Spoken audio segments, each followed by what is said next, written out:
Hi, everybody. It's Chris at the Cloverdale Transit Authority, and today we have some eBay boxes coming in. This is the first one, and I've been kind of scouring eBay looking for specific things and looking for a certain price on those specific things. And I find that if you're very diligent and sometimes willing to wake up in the middle of the night when an auction is closing, you can get this stuff for almost next to nothing. And the one thing I've noticed real quickly, and I'm not saying that anybody's doing anything wrong, but I think some of the eBay sales have been kind of turning into better opportunities. There's a lot of train shows in our area in the spring, winter and spring, and in the fall. They're almost back to back. And I've noticed the prices in the last few train shows have really been going up on older stuff, post-war stuff, what have you. A friend of mine has a theory about that. He feels that all of the new stuff coming up, like if you looked at the newest Lionel catalog, is so expensive that people are turning towards used things and stuff that is older, you know, MPC era stuff. And because of the demand on that, you know, the vendors or sometimes individuals who are just selling parts of their collection, their prices are going up. So, you know, it's all part of the free market, I guess. But this is one that I found. The auction ended in the middle of the night, which is kind of weird, but I got an opportunity to keep an eye on it and use some bidding strategy. And I got this literally for, I think it was $25. So, and again, this is something that I've been looking for. I bought a number of these. These are post-war that Lionel put out. It's an Alco. Lionel put out here in the post-war period. And I've been buying these things because they're really kind of cool. And, you know, I really kind of like this locomotive. It's even got some kind of tape on the front. So, all right. Well, it seems to be okay. We're gonna check it out here. Let me get all this box out of the way, and then we'll talk a little bit about what this is. All right, so this is a Lionel Alco FA 8 unit. It's a powered unit. And this was released by Lionel in 1959 and 1960. A lot of these Alcos were, and there's nothing fancy about it. It was just a 4-play locomotive. You know, there's no glass in the windows. There's no lens in the headlamp, although there is a headlamp in it. This particular locomotive did not have an E-unit forward or reverse. It was just forward. And it's a number 1055 Texas Special. This was, of course, the locomotives that ran on the MKT or the Katy Railroad. That's Missouri, Texas, and Kansas, which is why I think they just abbreviated it because that's a mouthful. But it has a rear coupler, and it is a little scratched up. You know, there's scratches, but again, I got this, you know, for pretty inexpensively. And the nice thing about it is you can take these shells off, and you can repaint it if you want to. But what I do is I take these shells off, I wash them with a soft bristle toothbrush and Dawn dishwashing soap, warm water.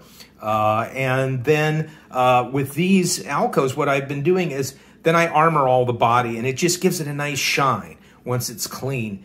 And it does have the little horn, so that's good. Usually that's gone.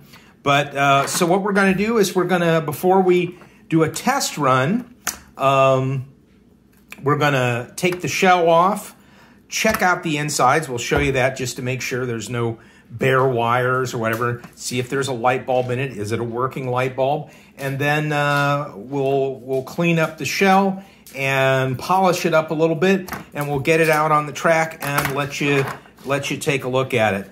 But I will say one of the reasons why I like this locomotive is because we have a local scenic railroad that runs 2 Alco FPAs that really are gorgeous. And it's really cool to see those in real life. I'll put a clip of some stuff that I've shot here. But so it's kind of neat to have a bunch of these Alcos in my collection. All right, let's get the shell off. Okay, the shell is off, and it looks pretty good. It's pretty clean. My little flashlight here to inspect some stuff. There's some dirt down in there, and I bet you this motor is probably dirty. You know, I'm kind of looking at it in there, and it probably is. I'm going to give it a real cleaning, but I may just oil it up and make sure that it runs first before I get into that, and that the light bulb, we're going to see if this light bulb, oh, I'm going to put it on the track even without the shell, and we'll see what happens. But with this, I can, you know, get in here and kind of dust some of this stuff off just to get some of the schmutz out of there. And you know, there's some stuff in there, but I will lube this up. There is a point on here, right here. There's a little pad, and it even says oil. It's upside down, but it says oil. Put a little drop of oil, or a few drops of oil in there, and it kind of lubricates this little shaft that goes into the engine. And then, you know, of course, we'll lubricate all the other things. Now, one thing that's kind of nice about this is the bottom of this is open, where you can clean and re-grease all of these drivers and this primary motor shaft here. So easy to get to. Looks like probably needs some of the pickups cleaned off and everything. So, all right, well, not so bad. I'm going to go ahead and do a little bit of work with this. I'll set it on the track, one of the tracks here, just to see if the light bulb turns on and make sure that it moves back and forth. And then we'll get to cleaning the shell, and then we'll put it in a consist, and we'll watch it run. Okay, well, actually pretty good. Got it on there, just had to give it a little nudge, and it does run. So I'm just kind of testing it on the Christmas Village, which, yes, is still up in March, as well as our Christmas tree. Because we just don't want to take down the track. The tree is not a problem, but we had some infrastructure issues to handle in the basement. But yeah, there it is, and the bulb works. Yes, the motor needs to be cleaned, all that fun stuff. I'm not going to do that just yet, but I am going to get the body cleaned up, and we're going to run it and see what kind of thing we get going on. And also, we've got a couple more items I'm going to open up right now. All right, so I take back what I said. I just felt like, as I said, I'll clean the motor later on and I'll run it first.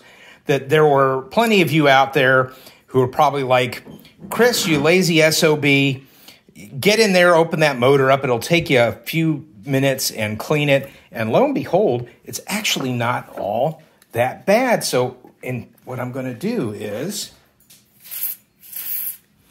I'm getting Q-tip out and some contact cleaner, and just taking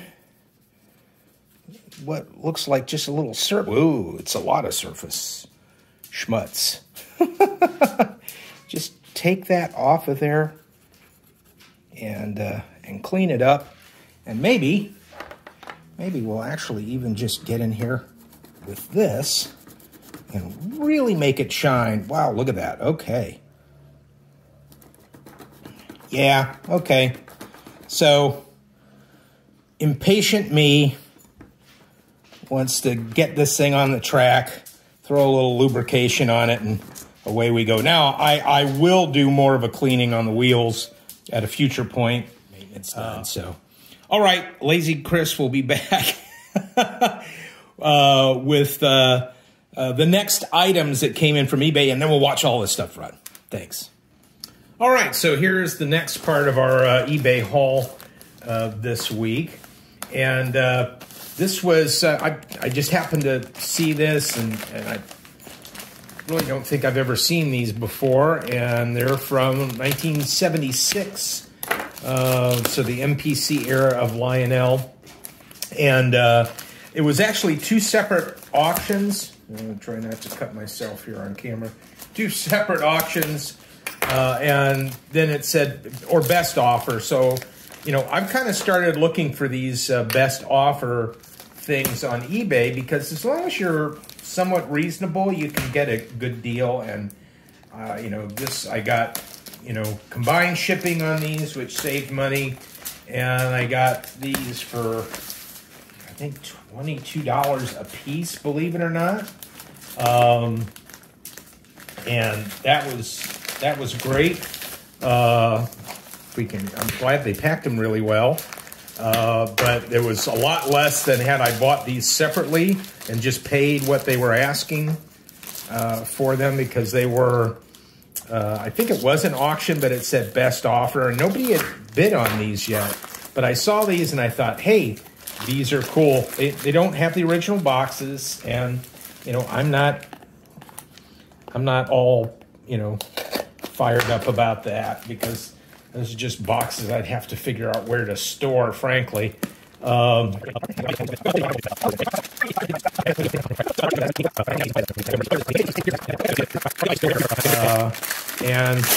again, 1976 Lionel.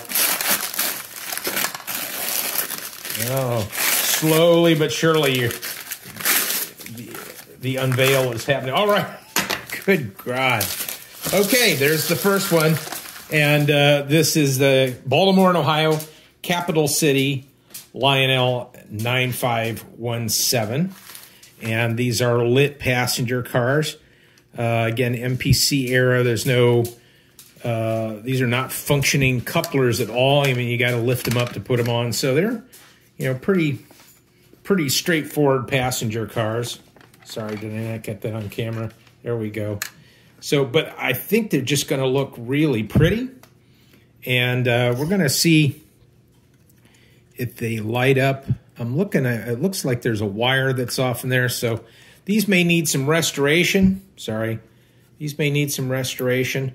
That's okay. They were a really, really good price. So anyway, so there's one. Let's take a look at the other one. Better Trucks. You know, it's got 6-wheel trucks. So that's cool. So these may have come out at different times, but they do look like they come, but they're just totally different. That's really interesting. I mean, these have, you know, working couplers on them and 6-wheel trucks, and this doesn't. So, but they are, you know, the same body. Interesting. And so part of the same series. So that's really unusual. I've never, sorry, I keep getting these off camera. I really have never seen anything like that, where it's the same sequence, same paint job, but they're clearly different. And this one's obviously a lot heavier. Oh, really interesting.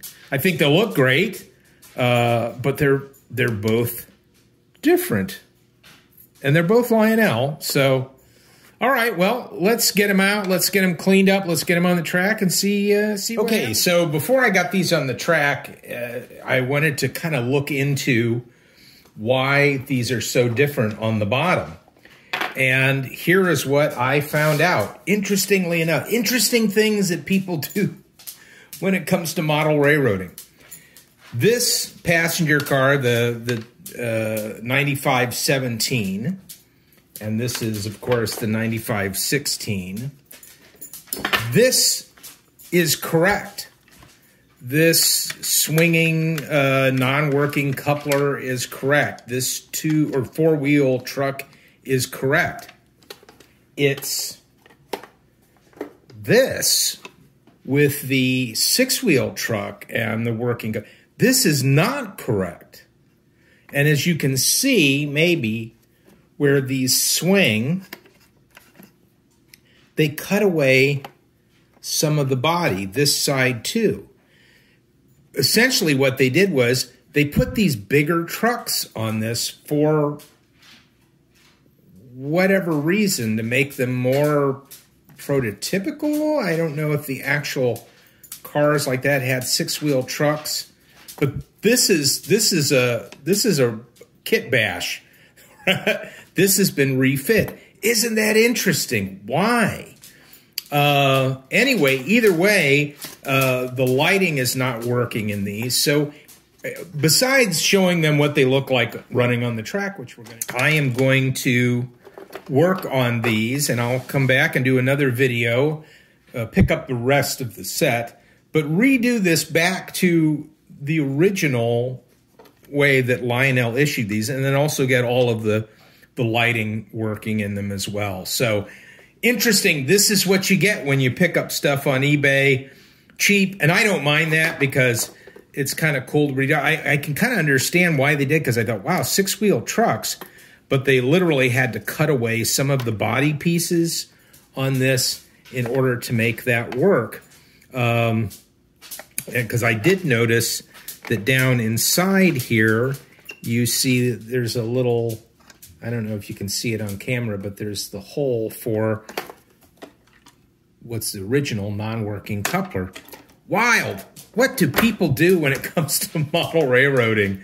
Just fiddling around, I guess. Okay, well, hey, they're not going to light up, but they look really nice. I'm going to run them for you, and I appreciate you watching the video. Again, don't forget to do all the YouTube stuff. Make sure you click on like, subscribe, click on the bell to get notifications, and also don't forget about the little thanks button down below that that allows you to throw us a couple of bucks if you like the videos, and that way we can work on buying parts to restore these passenger cars. All right, thanks so much. We'll see you on the next video.